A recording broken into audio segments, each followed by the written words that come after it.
مجروح کرو.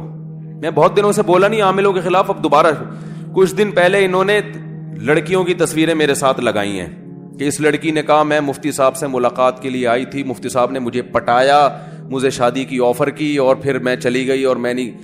یہ سب بکواسات ہیں, کیونکہ اب میں نے دوبارہ بولنا شروع کیا نا, پھر اس طرح کی تصویریں آنا شروع ہو جائیں گی.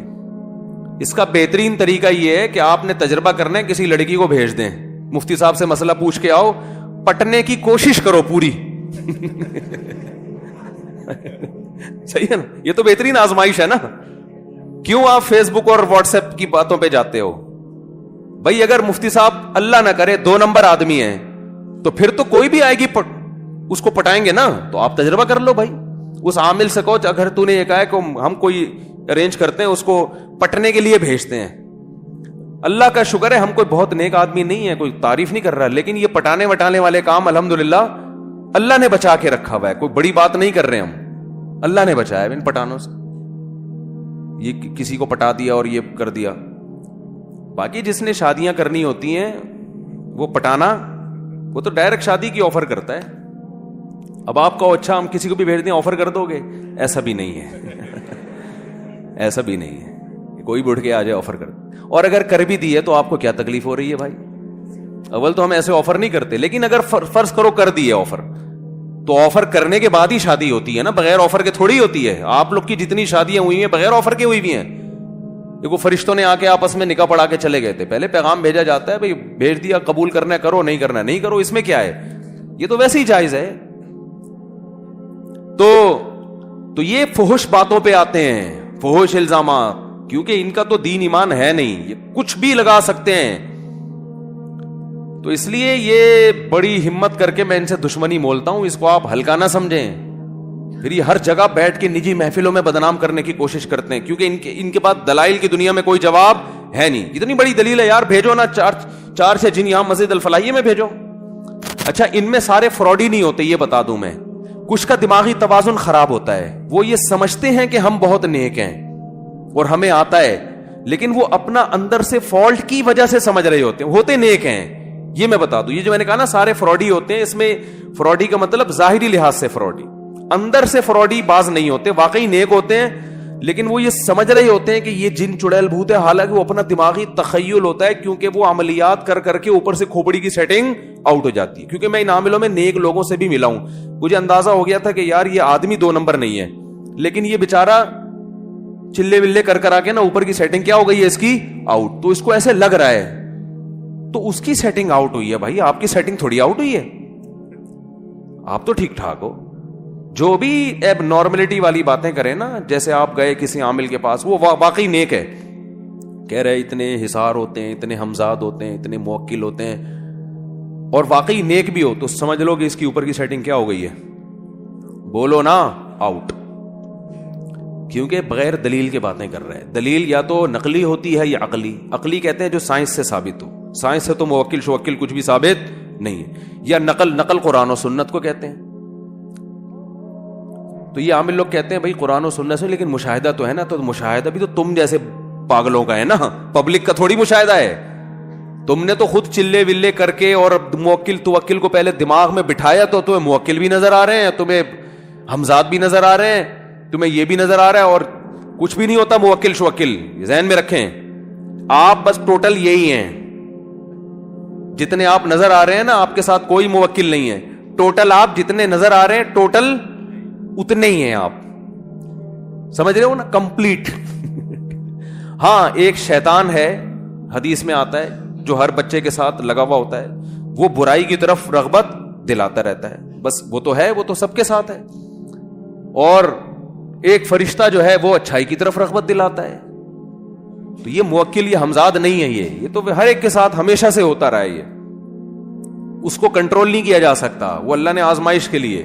اور 2 فرشتے اللہ نے یہاں بٹھائے ہوئے ہیں, ایک نیکی لکھ رہا ہے اور ایک بدی لکھ رہا ہے. اور کچھ فرشتے اللہ نے حفاظت کے لیے رکھے ہوئے ہیں, بس وہ ان عاملوں کے کنٹرول میں نہیں ہے. تو بھائی بچاؤ اپنے آپ کو یار ان فضول قسم کے لوگوں سے. اور اگر اللہ نہ کرے کسی پہ جن چڑیل بھوت آ جائے, تو اس کے بارے میں بھی حدیث میں ہمیں چیزیں ملتی ہیں. صحابہ نے رقیہ کیا, ان کو تو نہیں آتا تھا, لیکن سورہ فاتحہ پڑھی, فائدہ ہو گیا. پھر بھی فائدہ نہ ہو, جیسے ایک صحابیہ رسول اللہ صلی اللہ علیہ وسلم کے پاس آئیں, یا رسول اللہ میری یہ حالت ہو جاتی ہے, میں تڑپنے لگتی ہوں, جسم کے کپڑے پھاڑ دیتی ہوں, یہ ہو جاتا ہے, وہ ہو جاتا ہے. آپ صلی اللہ علیہ وسلم نے فرمایا کہ اگر تم اس بیماری پہ صبر کرو گی تو میں تمہیں جنت کی ضمانت دیتا ہوں, اور اگر چاہتی ہو تو اللہ سے دعا مانگوں گا یہ بیماری ٹھیک ہو جائے گی تمہاری, لیکن پھر جنت کی گارنٹی نہیں ہے. پھر یہ ہے کہ اگر اعمال ہوئے تو جنت, برے اعمال ہوئے تو جہنم. لیکن اگر اس بیماری پہ صبر کرتی ہو اور اسی میں گزارا کرنا ہے موت تک, تو میں تمہیں جنت کی ضمانت دیتا ہوں. آپ نے یہ تو نہیں فرمایا کہ وہ فلاں جگہ مشہور عامل ہیں, وہ بڑا ٹائٹ علاج کرتے ہیں اس کا.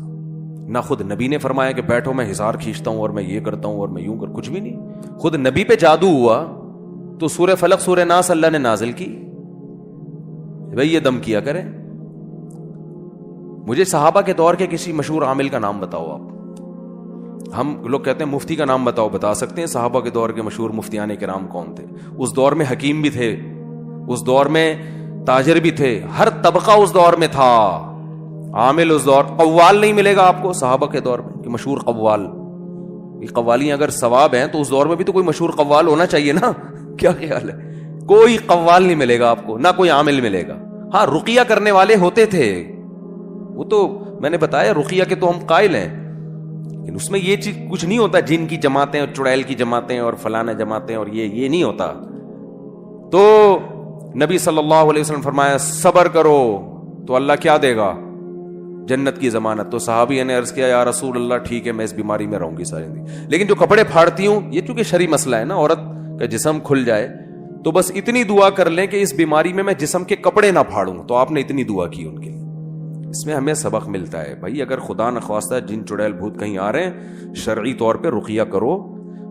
نہیں کر سکتے مسجد کے امام کے پاس چلے جاؤ, جو آپ کے پڑوس میں امام ہے نا, کیونکہ جنات جو ہے نا کسی ایسی شخصیت سے زیادہ ڈرتے ہیں جس کی کوئی پرسنالٹی ہو یا اس میں تقوی ہو. تو مسجد کے امام کے پاس چلے جاؤ, وہ بولیں گے مجھے تو یہ کام نہیں آتا.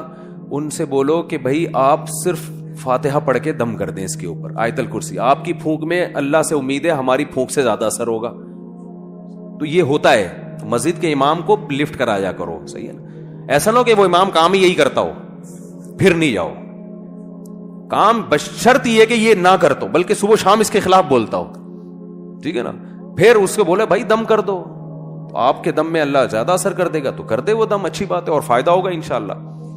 اور کچھ نہیں, خود وضو کرو, دم کرو, آیت الکرسی پڑھو, پانی پہ رکھ کے چھینٹے مارا کرو. جنات پانی سے بھی ڈرتے ہیں اور آیت الکرسی اور قرآن سے تو ویسے ہی ڈرتے ہیں, تو 2 آتشہ ہو جائے گا, اور چھینٹے مارو گے تو اور فائدہ ہو جائے گا, ٹھیک ہے نا. اس کے بعد بھی فائدہ نہیں ہو رہا تو بس صبر کرو. سارے مسائل کا دنیا میں حل نہیں ہے, اور اس صبر کی برکت سے انشاءاللہ آپ کا مریض بھی ٹھیک ہو جائے گا. میں نے ایسے لوگوں پہ تجربے کیے ہیں, 10 سال سے ان کو جن آ رہا تھا, میں نے ان کو بولا بھائی صبر کرو, تعویذ سارے نکال کے رکھ دو, کہیں ڈال دو, اور صبر کرو کہ بس اسی بیماری میں اب زندگی گزارنی ہے, مر گئے, بچ گئے, ٹھیک ہو گئے وہ الحمدللہ. ایک آدمی کا فون آیا, میری بیوی پہ